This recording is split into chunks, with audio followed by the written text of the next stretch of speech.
conocen, mi nombre es Luis y hoy me tocaba a mí hacer el estudio bíblico, que nos turnamos con mi hermano Agustín también, el pastor.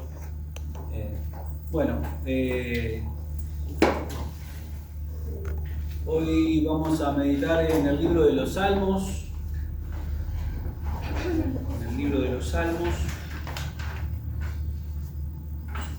Y el estudio bíblico que traje para hoy, yo le puse como título Un corazón nuevo para una vida nueva. Un corazón nuevo para una vida nueva. Y para que usted entienda un poco lo que voy a enseñar hoy,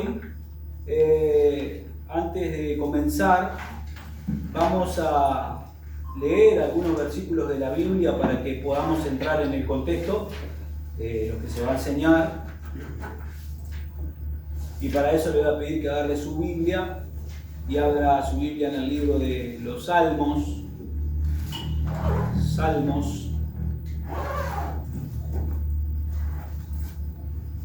Perdón, el mensaje sí está en el libro de los Salmos, pero todavía no vamos a ir. Vamos a primero entrar en el contexto de lo que es el mensaje. Vaya al libro de Segunda de Samuel, el capítulo 11, el versículo 1.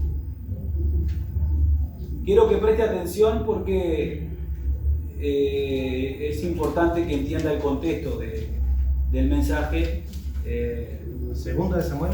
Sí, Segunda de Samuel, capítulo 11, versículo 1. Porque al final todo va encajando, ¿sí? Como decimos acá. Y es para que usted entienda un poco el contexto de la historia y de la enseñanza. El título de la enseñanza yo le puse Un corazón nuevo para una vida nueva. Para que entienda el contexto, vamos a ir, póngase de pie. Leemos leemos el otro y luego sí pueden sentarse y ya. Segunda de Samuel, capítulo 11, el versículo 1. Cuando encuentren digan amén. Amén. Y leemos. Dice David y Betsabé. Aconteció al año siguiente, en el tiempo que salen los reyes a la guerra, que David envió a Joab y con él a sus siervos y a todo Israel. Destruyeron a los amonitas y sitiaron a Rabá. Pero David se quedó en Jerusalén. Y sucedió un día, al caer la tarde, que se levantó David de su lecho y se paseaba sobre el terrado de la casa real. Y vio desde el terrado a una mujer que se estaba bañando, la cual era muy hermosa. Envió David a preguntar por aquella mujer, y le dijeron: aquella es Betsabé, hija de Eliam, mujer de Urías Eteo.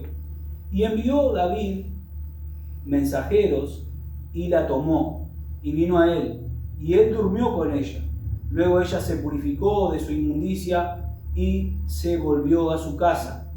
Y concibió la mujer y envió a hacerlo saber a David, diciendo: estoy encinta. Entonces David envió a decir a Joab: envíame a Urías Eteo. Y Joab envió a Urías a David. Y cuando Urías vino a David, le preguntó por la salud de Joab y por la salud del pueblo y por el estado de la guerra. Después dijo David a Urías: desciende a tu casa y lava tus pies. Y saliendo Urías de la casa del rey, le fue enviado presente de la mesa real. Mas Urías no durmió a la puerta de la casa del rey con todos los siervos de su señor, y no descendió a su casa. Ahora seguimos en Segunda de Samuel, pero vamos a ir ahora al capítulo 12, que está ahí mismo, el versículo 7. Dice, ¿encontraron? Capítulo 12 de 12, versículo 20. de Segunda de Samuel. Seguimos en el mismo libro. Capítulo 12, versículo 20, el versículo 7. Entonces dijo Natán a David: tú eres aquel hombre. Así ha dicho Jehová, Dios de Israel: yo te ungí por rey sobre Israel, y te libré de la mano de Saúl, y te di la casa de tu señor, y las mujeres de tu señor en tu seno. Además te di la casa de Israel y de Judá, y si esto fuera poco, te habría añadido mucho más. ¿Por qué pues tuviste en poco la palabra de Jehová? haciendo lo malo delante de sus ojos. A Urías heteo heriste a espada, y tomaste por mujer a su mujer, y a él lo mataste con la espada de los de Amón. Por lo cual, ahora, no se apartará jamás de tu casa la espada.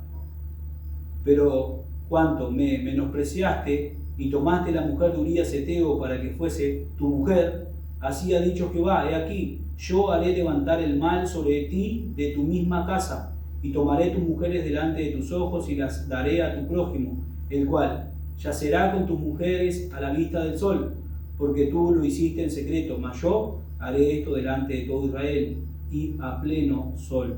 Entonces dijo David a Natán: pequé contra Jehová. Y Natán dijo a David: también Jehová ha remitido tu pecado, no morirás. Mas por cuanto con este asunto hiciste blasfemar a los enemigos de Jehová, el hijo que te ha nacido ciertamente morirá.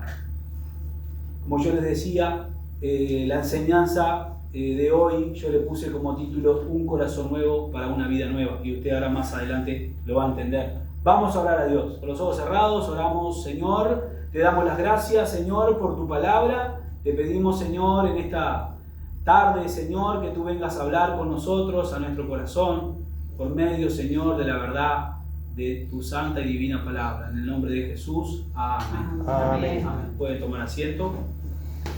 Para que ustedes entiendan un poco el contexto, la Biblia nos habla, primeramente leímos 2 de Samuel, el capítulo 11, el versículo 1, David y Betsabé, dice el título. La Biblia dice que, dice, aconteció al año siguiente, en el tiempo que salen los reyes a la guerra, que David envió a Joab y con él sus siervos a todo Israel y destruyeron a los amonitas y sitiaron a Rabá, pero David se quedó en Jerusalén. La Biblia dice que en tiempos de guerra, ¿sí? David envió a Joab, que era uno de los jefes del ejército que él tenía, ¿sí? Y envió a sus siervos, a los guerreros, a los soldados, se podría decir, a pelear, ¿sí? A pelear contra los amonitas, y vencieron a los amonitas. Y dice la Biblia que sitiaron a Rabá. Pero dice, pero David se quedó en Jerusalén. David se quedó en Jerusalén. ¿Quién sabe por qué él se quedó? Más adelante en el mensaje nos vamos a dar cuenta por qué él se quedó. No fue a pelear con su ejército, envió a Joab, envió a sus guerreros, a sus soldados, y dentro de esos soldados, esos guerreros, esos siervos que fueron a pelear por él, estaba Urías, ¿sí? La Biblia dice que David un día se levantó de su cama y se paseaba sobre el terreno de la casa real donde él vivía, y vio a una mujer, ¿sí? Esa mujer se estaba bañando y David quedó asombrado por la belleza de esa mujer, y automáticamente envió a su gente a que averiguaran a ver quién era esa mujer tan hermosa.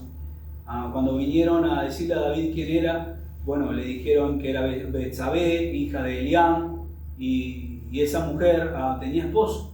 Esa mujer era esposa de Urías, era mujer de Urías, uno de los hombres que se encontraba peleando con Joab y con sus siervos. La Biblia dice que David automáticamente manda llamar a esa mujer, ¿sí? La trae a su casa, a la casa real, aún sabiendo de que tenía esposo, que no podía tomarla, no podía tener intimidad con esa mujer.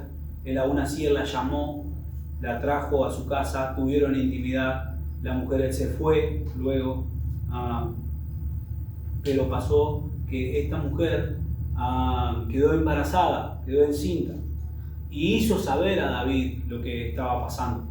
David intentó ocultar de alguna manera ese pecado que él había cometido, y mandó a llamar a Urías, que era esposo de esta mujer, lo mandó a llamar de la guerra, ¿sí? Le preguntó cómo estaba Joab, su jefe, cómo estaba la situación de la guerra, y después que estuvo con él un tiempo, que comieron, calculo yo que comieron, estuvieron un rato juntos, David manda a Urías a quedarse en su casa, para de alguna manera ocultar el embarazo de su mujer, Betsabé, y que de alguna manera Urías pensara de que ese hijo era de él. Pero la Biblia dice que Urías no volvió a su casa, se quedó durmiendo fuera. Y esto le preocupó a David. ¿Por qué? Porque se iban a enterar del pecado que él había cometido, un pecado de adulterio. Él podía haber elegido a la mujer que él quería, pero eligió a una mujer que tenía marido. David se preocupó porque se iban a enterar de lo que él había hecho. Por cierto, estaba muy mal, principalmente delante de Dios, y luego obviamente delante de los hombres y de su hombre, su soldado, Urías. Y que dice la Biblia más adelante de que David, por medio de Urías, hace una carta a Joab y le dice a Joab de que a Urías lo pongan en la primera fila y que cuando vaya y cuando venga el ejército a pelear contra ellos, que lo dejaran solo, para así matar a Urías y que nadie se enterara de lo que había pasado. Luego leemos en 2 de Samuel el capítulo 12, el versículo 7, que pasó un tiempo cuando Dios habla a Natán el profeta y le dice a Natán de que vaya y hable con David y que lo confronte y que le diga de que Dios vio todo lo que él hizo, vio que él adulteró, vio que él mandó a matar a Urías para que no se enterara y para que nadie se enterara. Y la Biblia dice en 2 de Samuel 12:7, capaz podemos ir un poquito más atrás, el versículo 4 dice, y vino 12 capítulo 1 dice, Jehová envía a Natán a David, viniendo a él y le dijo, había dos hombres en una ciudad, el uno rico y el otro pobre. El rico tenía numerosas ovejas y vacas, pero el pobre no tenía más que una sola corderita, que él había comprado y criado, y que había crecido con él y con sus hijos juntamente, comiendo de su bocado y bebiendo de su vaso y durmiendo en su seno, y la tenía como a una hija. Y vino uno del camino al hombre rico, y éste no quiso tomar de sus ovejas y de sus vacas para guisar para el caminante que había venido a él, sino que tomó la oveja de aquel hombre pobre y la preparó para aquel que había venido a él.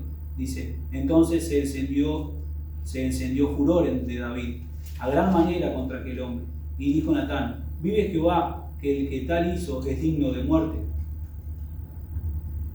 Dice, y debe pagar la cordera con 4 tantos, porque hizo tal cosa y no tuvo misericordia. Entonces dijo Natán a David, tú eres aquel hombre. Natán lo confronta contándole esta pequeña parábola, esta pequeña historia, ¿sí? Diciéndole a David que él había sido aquel hombre. Y David lo compara con el hombre rico que tenía todo, porque Dios le había dado todo. Dios le había dado Judá, Dios le había dado Israel, Dios le había dado mujeres, Dios le había dado hijos, Dios le había dado un ejército, siervos, siervas que estuvieran con él. Y él podía haber elegido a una mujer que estuviera soltera, que no tuviera marido. Pero David eligió a la mujer equivocada, a la mujer que tenía marido, la mujer de Urías. Entonces Natán lo confronta por este pecado de adulterio y de asesinato y le dice, ¿por qué pues tuviste en poco la palabra de Jehová, haciendo lo malo delante de sus ojos? A Urías heteo heriste espada y tomaste por mujer a su mujer, y a él lo mataste con la espada de los hijos de Amón. Dice, por lo cual ahora no se apartará jamás de tu casa la espada, pero cuanto me menospreciaste y tomaste a la mujer de Urías heteo para que fuese tu mujer, así ha dicho Jehová, he aquí, yo haré levantar el mal sobre ti de tu misma casa y tomaré tus mujeres delante de tus ojos y las daré a tu prójimo, el cual ya será. Dice, y en el versículo 13 dice, entonces dijo David a Natán, pequé contra Jehová. David ahí asume que pecó contra Jehová. David ahí reconoce que pecó contra Dios, que estuvo mal en lo que él hizo. Pero Natán le dice que no va a morir, que Dios ha remitido su pecado, pero hubo una consecuencia, ¿sí? Detrás de eso. Y si leemos la historia de David podemos ver a David, a una de sus hijos violó a su media hermana, uno de sus hijos se levantó contra él, Absalón, y quiso quedarse con su reino y también murió a manos de espada de Joab, de su jefe, digamos de su general. Y vemos todo el dolor que él sufrió por causa de este pecado. Y uno de los más grandes dolores fue que aquel niño de la cual estaba encinta Betsabé, también murió. Y el mensaje de hoy justamente se llama Un corazón nuevo para una vida recta, un corazón nuevo para una vida recta. Habla justamente porque David, la Biblia dice que él era un hombre conforme al corazón de Dios.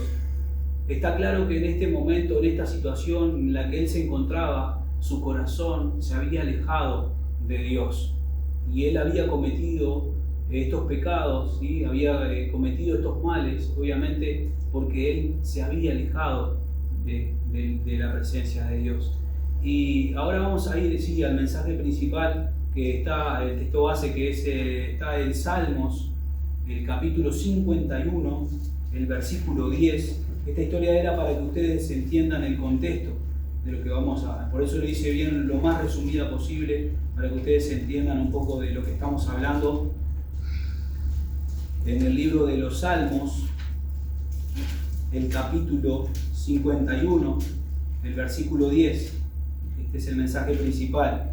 51, versículo 10. Este salmo habla acerca del arrepentimiento y plegaria pidiendo purificación.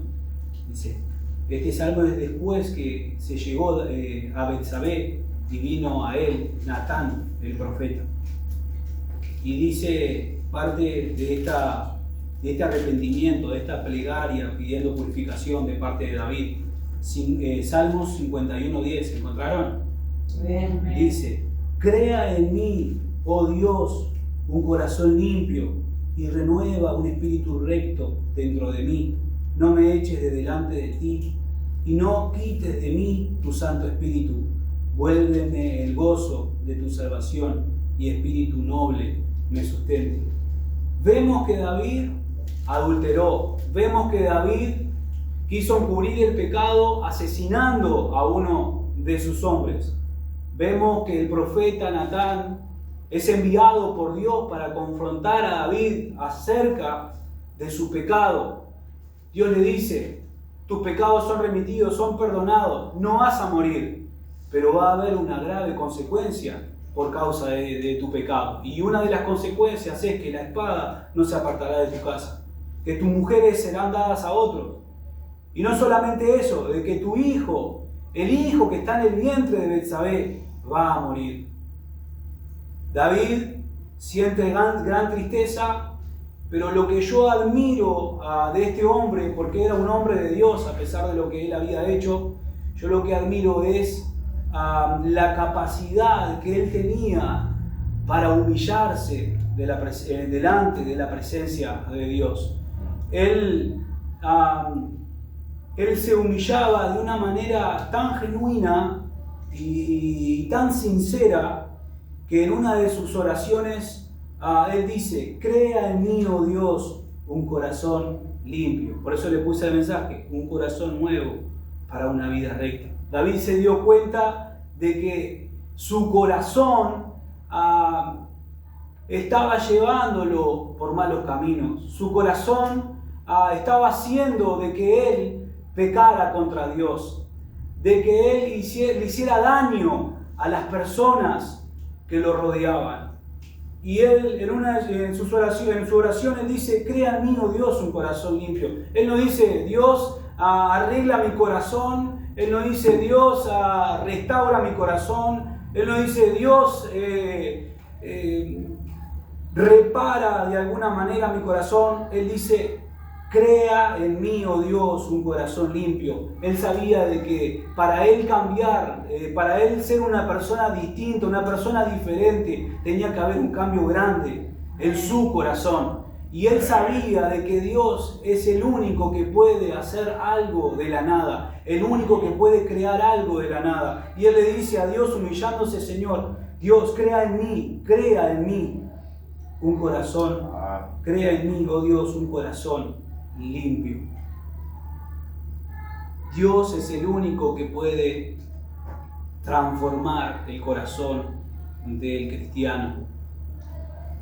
El corazón necesita ser creado de nuevo. Nosotros, cuando no conocíamos a Dios, cuando no éramos salvos, seguíamos los impulsos de nuestro corazón. Y por eso heríamos a las personas que nos rodeaban, por eso lastimábamos a los demás, por eso pecábamos todo el tiempo, porque seguíamos los impulsos, seguíamos los pensamientos de nuestro corazón. Yo he escuchado una frase que se usa hoy acerca de frases motivacionales que se escuchan mucho y dicen: sí, tenés que hacer lo que te dice el corazón. Creo que es el peor consejo que le pueden dar a una persona, de decirle que hagan lo que le dicta el corazón. Porque la Biblia dice claramente en el libro de Proverbios que engañoso es el corazón más que todas las cosas.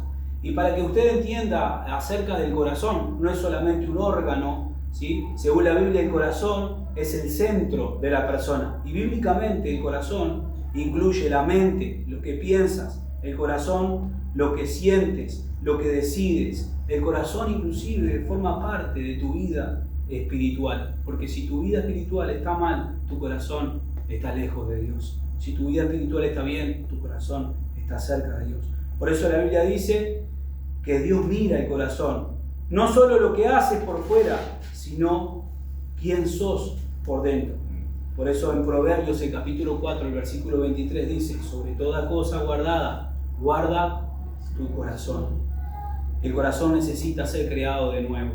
Y para que usted entienda y para reafirmar este punto, vaya al libro de Ezequiel, el capítulo 36, el versículo 26. Ezequiel, capítulo 36, el versículo 26.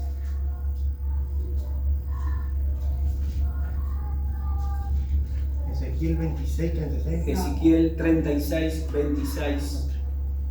Yo lo voy a esperar. El corazón necesita ser creado de nuevo.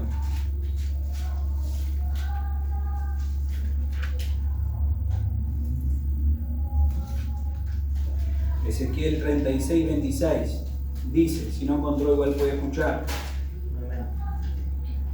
os daré un corazón nuevo y pondré espíritu nuevo dentro de vosotros, y quitaré de vuestra carne el corazón de piedra y os daré un corazón de carne. Acerca de la restauración futura de Israel, dice Dios: os daré un corazón nuevo y pondré espíritu nuevo dentro de vosotros, y quitaré de vuestra carne el corazón de piedra y os daré un corazón de carne.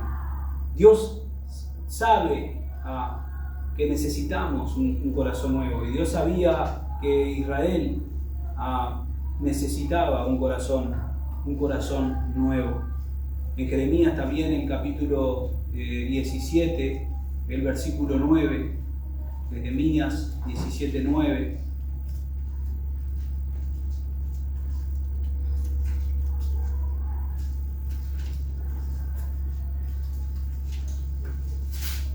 Jeremías 17, 9.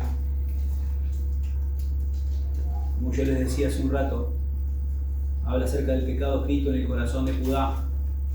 Jeremías 17, 9 dice: engañoso es el corazón más que todas las cosas, y perverso. ¿Quién lo conocerá? Dice: yo Jehová, que escudriño en la mente, que pruebo el corazón, para dar a cada uno según su camino, según el fruto de sus obras.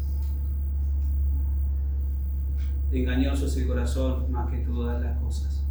Está claro que David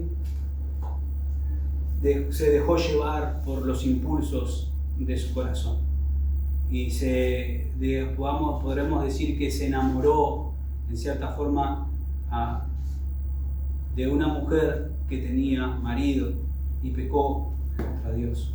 Y él sabía, porque en esta oración él dice: crea en mí, oh Dios, un corazón puro. La transformación comienza desde adentro. Y en Proverbios, el capítulo 4, el versículo 23, Proverbios capítulo 4, el versículo 23 dice: sobre toda cosa guardada, guarda tu corazón, porque de él emana la vida. ¿Cómo guardamos nuestro corazón? Bueno, yo creo que nosotros guardamos nuestro corazón cuando buscamos tener una intimidad con Dios, cuando oramos, cuando leemos la Biblia, cuando nos congregamos, cuando hacemos la voluntad de Dios. Estamos guardando nuestro corazón. En este mundo hoy en día somos bombardeados todo el tiempo a través del celular, a través de la computadora, a través de los compañeros, compañeras, quizás inclusive de trabajo, del liceo, de la UTU, del barrio. A veces somos de alguna manera atacados con doctrinas, costumbres y cosas que a Dios no le agradan. Y si no estamos en oración, si no estamos leyendo la Biblia, si no estamos en comunión con Dios, podemos ser arrastrados por estas cosas. En Mateo, en capítulo 15, el versículo 18,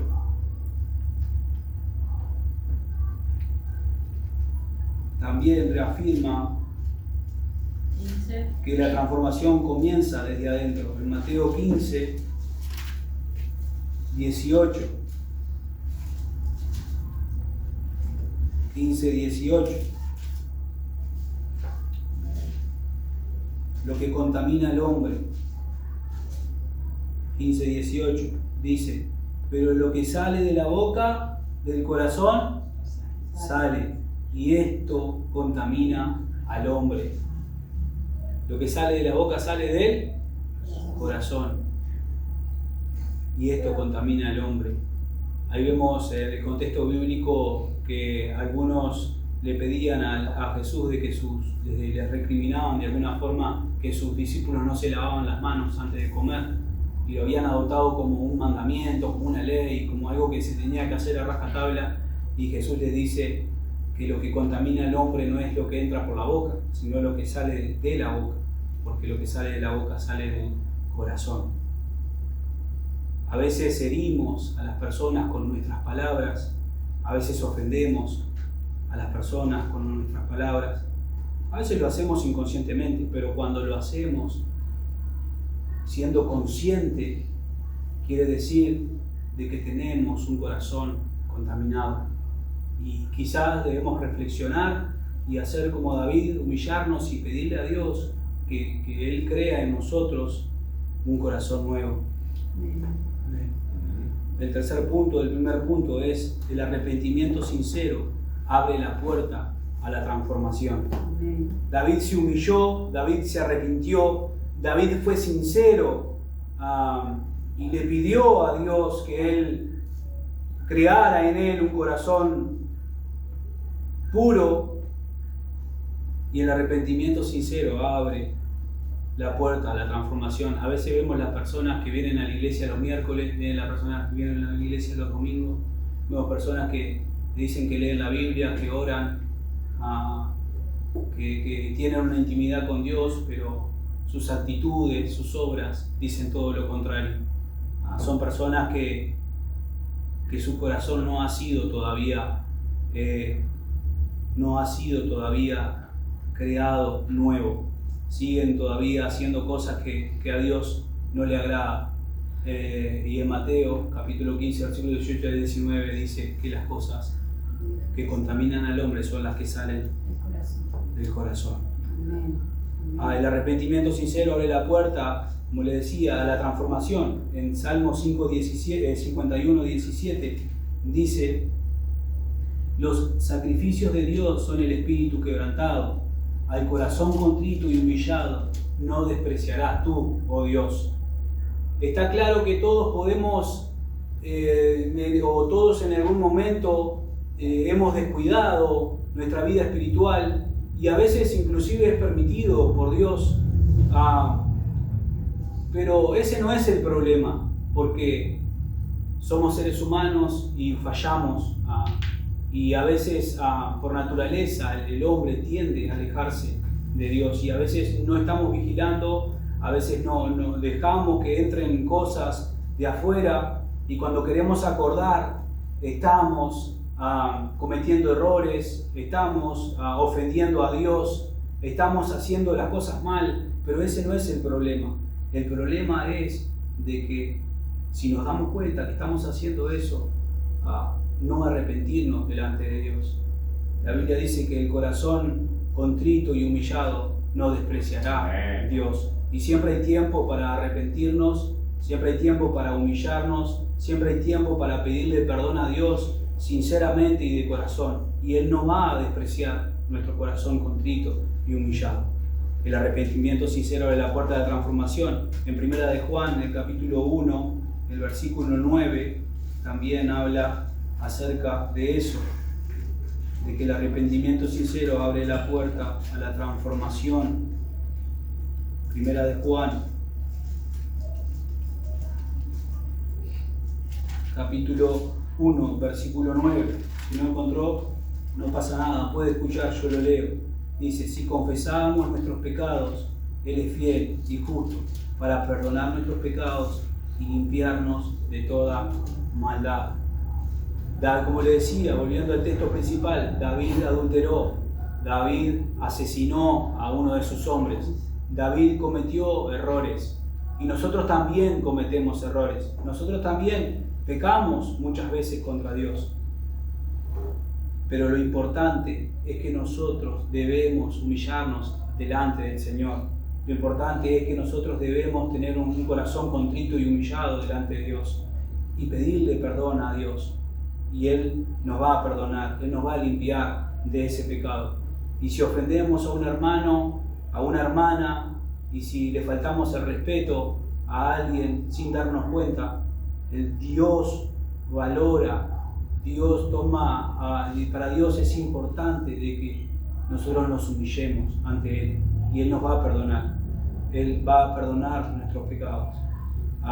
El segundo punto es: un corazón limpio produce una relación correcta con Dios. Y en Isaías, el capítulo 59, el versículo 2, habla de esto. Segundo punto: un corazón limpio produce una relación correcta con Dios. La limpieza del corazón restaura la comunión con Dios. Isaías 59, 2 dice: pero vuestras iniquidades han hecho división entre vosotros y vuestro Dios, y vuestros pecados han hecho ocultar de vosotros su rostro para no oír, porque vuestras manos están contaminadas de sangre, y vuestros dedos de iniquidad. Vuestros labios pronuncian mentira y hablan maldad vuestras lenguas. Confesión del pecado de Israel. ¿Qué hacía el pecado? Los alejaba de Dios. El pecado nos aleja de Dios, pero la limpieza del corazón restaura la comunión con Dios. Cuando le pedimos a Dios que Él cree en nosotros un corazón puro, y nos humillamos a Él, y vamos a Él con un corazón contrito y humillado, nuestra comunión con Dios comienza a ser restaurada. En Salmos también habla acerca de esto. En Salmos, el capítulo 24, del 3 al 4. Salmo 24, del 3 al 4 dice: ¿quién subirá al monte de Jehová? ¿Y quién estará en su lugar santo? El limpio de manos y puro de corazón. Dios pide que nos preocupemos de que nuestro corazón nuestro corazón esté guardado ante las cosas malas, ante las cosas de este mundo, ante el pecado, y que le pidamos a Dios que limpie nuestro corazón. Como yo le decía hoy, el corazón es lo que piensas, el corazón es lo que sientes, el corazón es lo que decides. Cuando nosotros pensamos cosas que a Dios no le agradan, cuando sentimos cosas que a Dios no le agradan, cuando decimos cosas que a Dios no le agradan, nuestro corazón, eso es señal de que nuestro corazón no está limpio. Pero cuando nosotros pensamos, sentimos, decidimos y obramos conforme a la voluntad de Dios, cuando en nuestro corazón hay amor, cuando en nuestro corazón hay humillación, hay un corazón contrito, un corazón puro, es cuando nuestra relación con Dios se encuentra bien. El segundo punto del segundo dice: Dios busca pureza y no apariencia religiosa.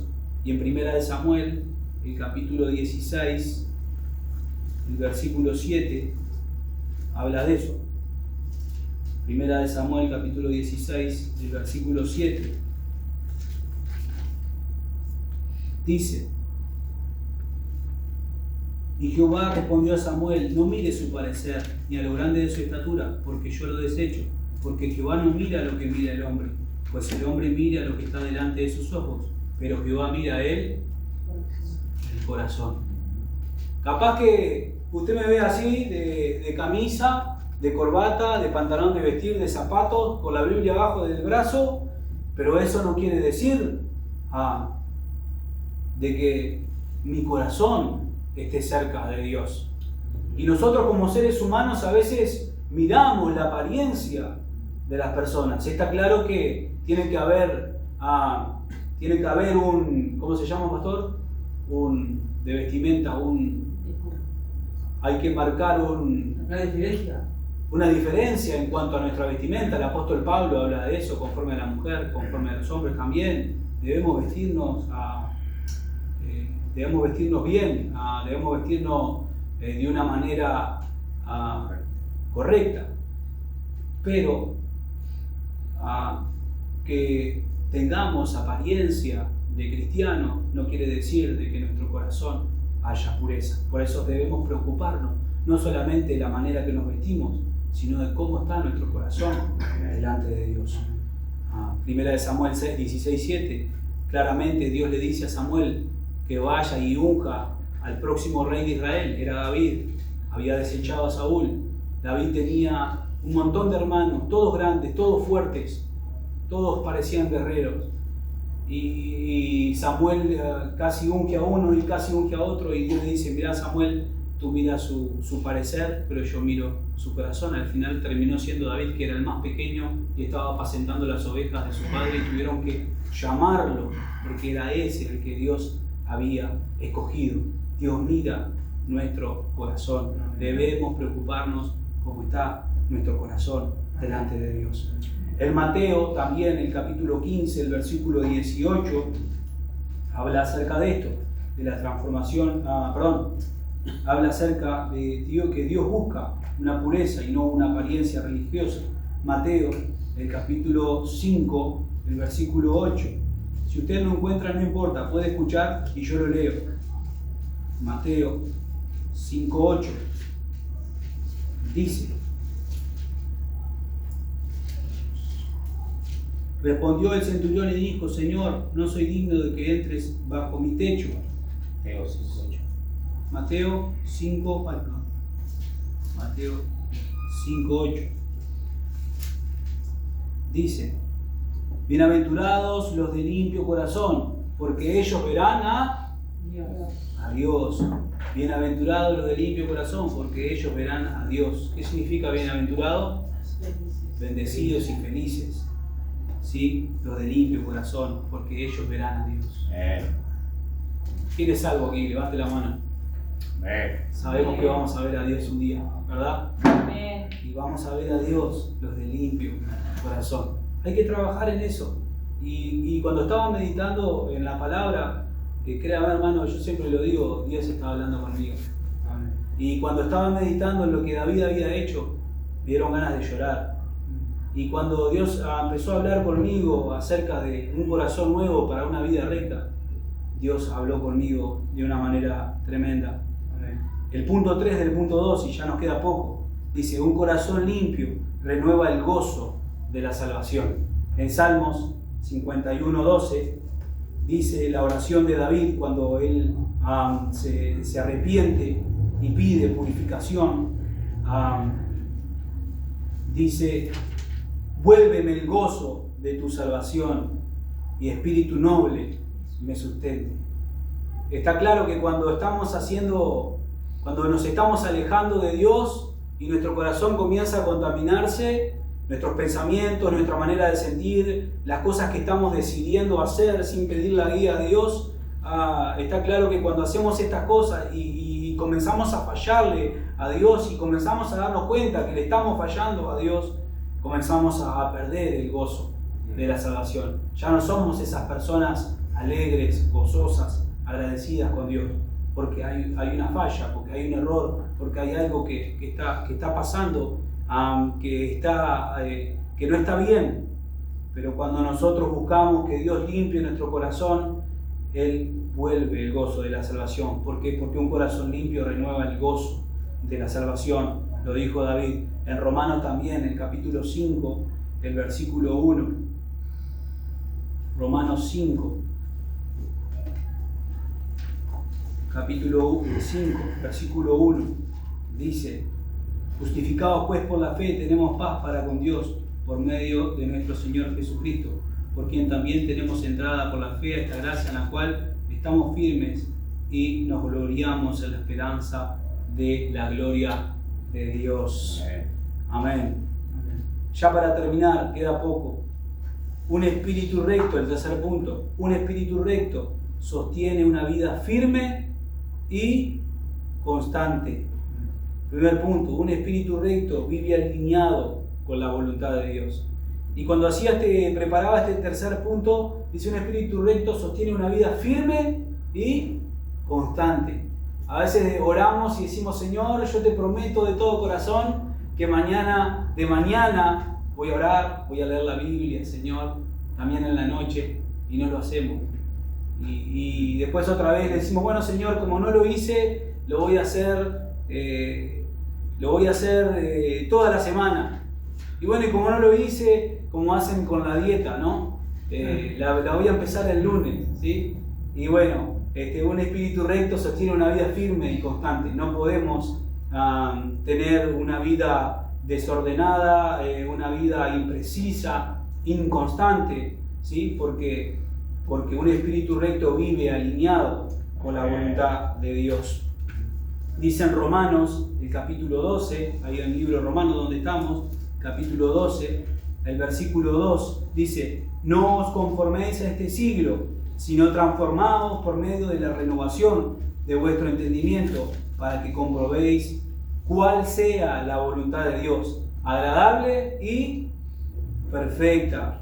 Un espíritu recto. ¿Por qué digo un espíritu recto? Porque más adelante, en Salmo 51, el capítulo 51, el versículo 10 dice: crea en mí, oh Dios, un corazón limpio y renueva un espíritu recto dentro de mí, dice David.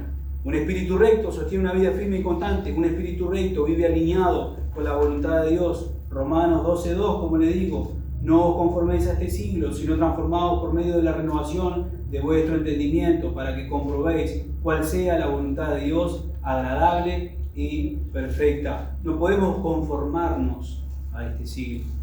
No podemos... el mundo es el mundo, hermano. No podemos seguir haciendo lo que hacíamos antes. No podemos mezclar lo que es de Dios o lo que es del mundo. No podemos, porque es como el agua y el aceite, no se juntan. El espíritu recto, cuando tenemos y le pedimos a Dios un espíritu recto, vivimos alineados con la voluntad de Dios. No podemos conformarnos a las cosas del mundo. No podemos mezclar lo del mundo con lo que es de Dios. No podemos tener un pie adentro y un pie afuera. debemos estar alineados con Dios en oración, leyendo la Biblia, buscando, congregándonos, amándonos unos a otros. En Salmos también, el capítulo 119, el versículo 105, habla acerca del espíritu recto. Salmos 119, 5.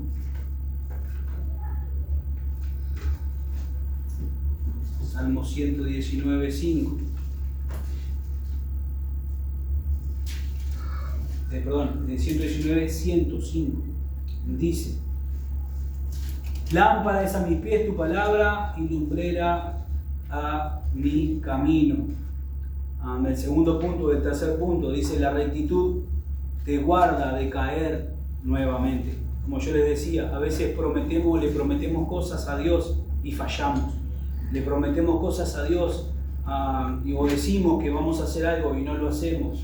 Bueno, cuando le pedimos a Dios un corazón puro, un corazón nuevo y un espíritu recto, no pasan esas cosas, porque la rectitud nos guarda de caer nuevamente en el error. En Proverbios, en el capítulo 10, el versículo 9, habla acerca de esto. En Proverbios, el capítulo 10, el versículo 9, dice: el que camina en integridad anda confiado, mas el que pervierte sus caminos será quebrantado. El que pervierte sus caminos, ¿qué pasa? Será quebrantado. Pero el que camina en integridad anda confiado, porque la rectitud nos libra de caer nuevamente. Tener un espíritu recto nos libra de caer en el pecado y de cometer los mismos errores que cometimos. Por eso el salmista David le dice: crea en mí, oh Dios, un corazón puro, y un corazón puro, dice, y renueva un espíritu recto dentro de mí. En Primera de Corintios, el capítulo 10, Primera de Corintios, el capítulo 10, el versículo 12.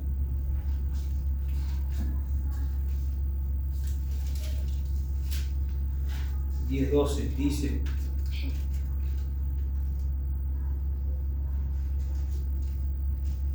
así que el que piensa estar firme, mire que no caiga. A veces nos confiamos.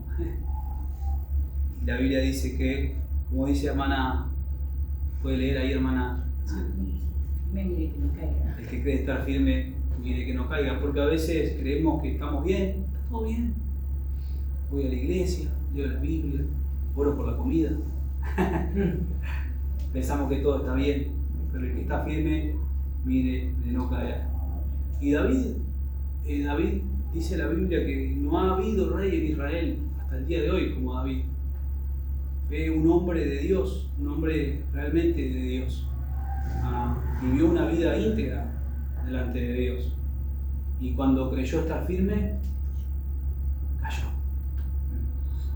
Le pasó a David, un hombre conforme al corazón de Dios. Debemos siempre estar vigilantes. Amén. El tercer punto, del subpunto, mejor dicho, del tercer punto, dice: un espíritu renovado capacita para guiar a otros. Porque dijo el salmista David también: renueva un espíritu recto dentro de mí, el versículo 10, no me eches delante de ti y no quite de mí tu santo espíritu, vuelve el gozo de tu salvación y espíritu noble me sustente. Un espíritu renovado, renueva en mí, dice, un espíritu renovado. Te capacita para guiar a otras personas también al Señor.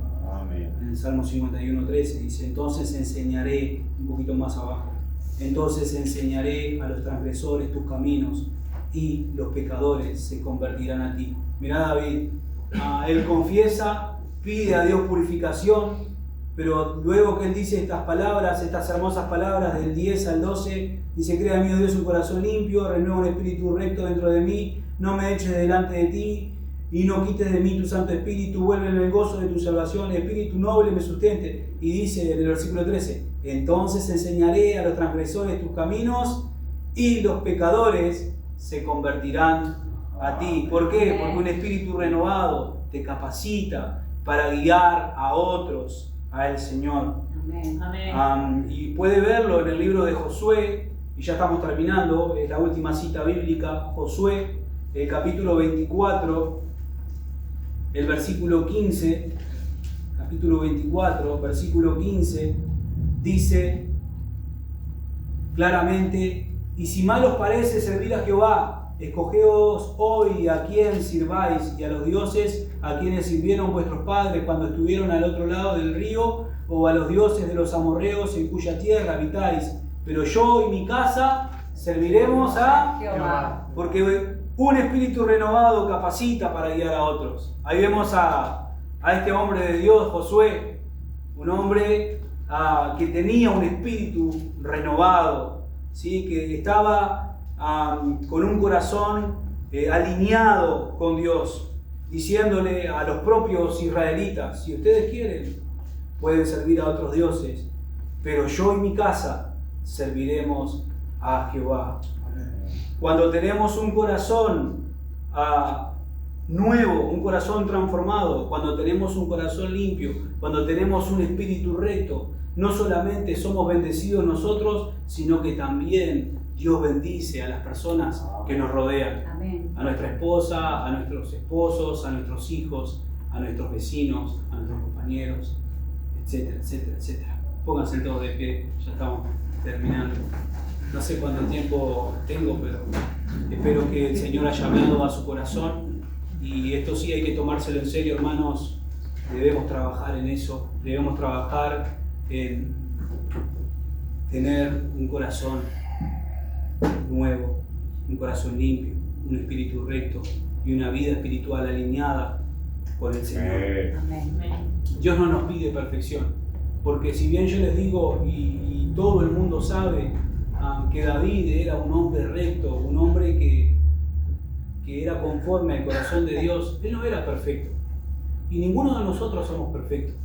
Todos tenemos errores, todos nos podemos equivocar, pero el Señor quiere que tengamos una rendición diaria a Él, que Amén. todos los días nos rindamos a Él, que nos humillemos delante de Él, que no confiemos en nuestra inteligencia, que no confiemos en nuestra capacidad, que no confiemos en nuestra fuerza, que no confiemos en nuestra avidez, sino que nos humillemos delante del Señor todos los días, que nos rindamos delante del Señor todos los días. El Señor quiere un corazón limpio, el Señor quiere un espíritu recto que lo glorifique. Todos con los ojos cerrados, oremos al Señor. Señor, te damos las gracias por tu palabra. Gracias, Señor, porque tú has hablado conmigo primeramente, Señor. Y sí, yo sé, Señor, que debo humillarme todos los días delante de tu presencia, pidiéndote, Señor, que tú crees en mí un corazón nuevo, Señor, un espíritu recto delante de ti, Señor. Oro a ti y te pido que tú bendigas a cada uno de los hermanos y hermanas que han escuchado tu palabra, que tú crees en ellos, Señor, un corazón puro, un espíritu, renueves en ellos un espíritu recto, Señor, y que a través, Señor, de esta comunión que tengamos contigo, no solamente seamos bendecidos nosotros, claro está, tu palabra lo dice, sino que también podamos ser de bendición, Señor, y de guía para otros, para que tú bendigas también a nuestras esposas, esposos, a nuestros hijos, a nuestros familiares, a nuestros seres queridos, a nuestros vecinos, Señor, y a todas aquellas personas que tú pongas en nuestro camino. Te rogamos en el nombre de Jesús y te agradecemos. Amén. Amén. Amén. Amén.